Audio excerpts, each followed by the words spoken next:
में बाल विकास और शिक्षण शास्त्र से 30 प्रश्न पूछे जाते हैं, जिसको हम लोग सीडीपी के नाम से भी जानते हैं। और इस सीडीपी में 30 के 30 नंबर लाने के लिए वृद्धि एवं विकास टॉपिक को समझना बहुत ही ज़रूरी है। तो आइए हम लोग देखते हैं वृद्धि एवं विकास क्या है, कैसे होता है।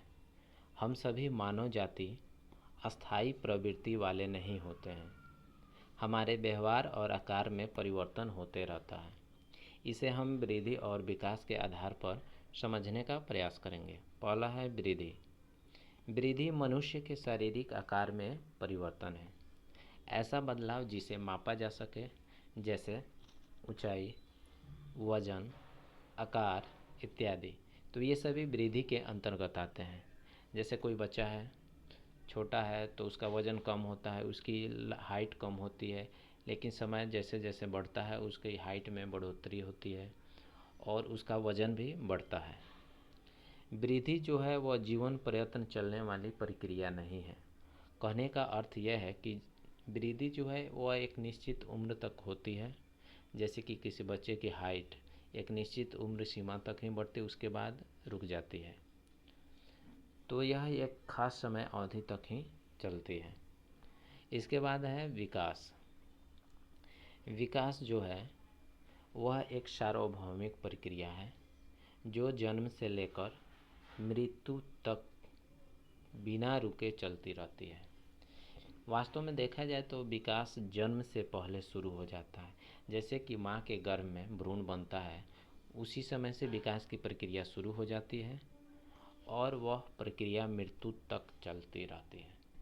विकास की अवस्था में बदलाव निम्नलिखित रूप में होता है, जैसे शारीरिक, मानसिक, संवेगात्मक और सामाजिक।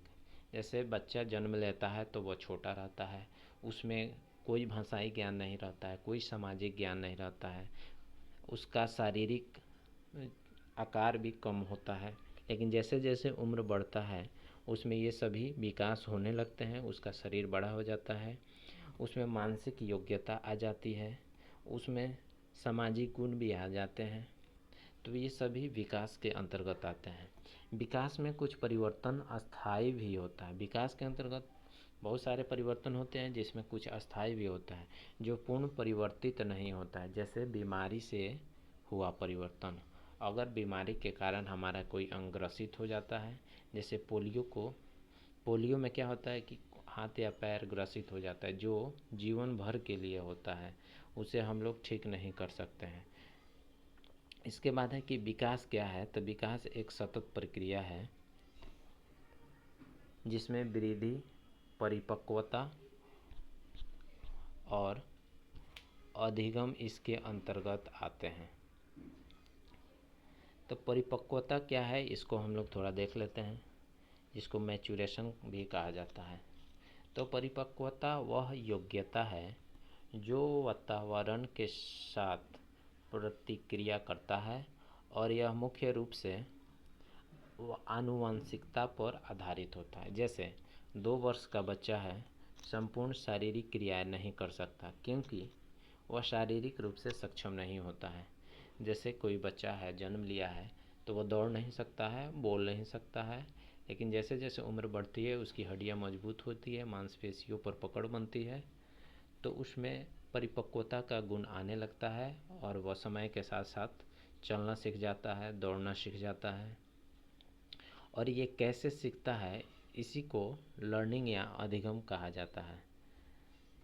तो आइए हम लोग अधिगम के बारे में जानते हैं कि अधिगम आखिर होता क्या है। तो अधिगम प्रयास करके, अभ्यास करके सीखना होता है और अधिगम के पश्चात अस्थायी परिवर्तन होता है हमारे व्यवहार में। जैसा कोई बच्चा है, उसको साइकिल चलाना नहीं आता है, धीरे धीरे वो साइकिल चलाना सीखता है और एक बार जब वो सीख जाता है तो उसमें अस्थायी परिवर्तन होता है। फलस्वरूप वो जीवन भर नहीं भूलता है साइकिल चलाना। अब हम लोग देखेंगे वृद्धि और विकास में कुछ सामान्य अंतर है। जैसे वृद्धि परिमाणात्मक होता है, यानी वृद्धि में हम लोग देखते हैं कि अगर शरीर का हाइट बढ़ गया है तो उसको मापा जा सकता है, यानी वह परिमाणात्मक यानी उसका अंकन किया जा सकता है, और विकास जो है इसमें गुणात्मक और परिमाणात्मक दोनों होता है। वृद्धि जो है वह केवल शारीरिक स्तर पे होता है, जबकि विकास सभी प्रकार का होता है, जैसे शारीरिक, मानसिक, संवेगात्मक। जीवन के एक निश्चित समय पर वृद्धि रुक जाती है, जबकि विकास मृत्यु तक चलती है। वृद्धि में रचनात्मक परिवर्तन होता है, जबकि विकास में रचनात्मक और क्रियात्मक दोनों परिवर्तन होता है।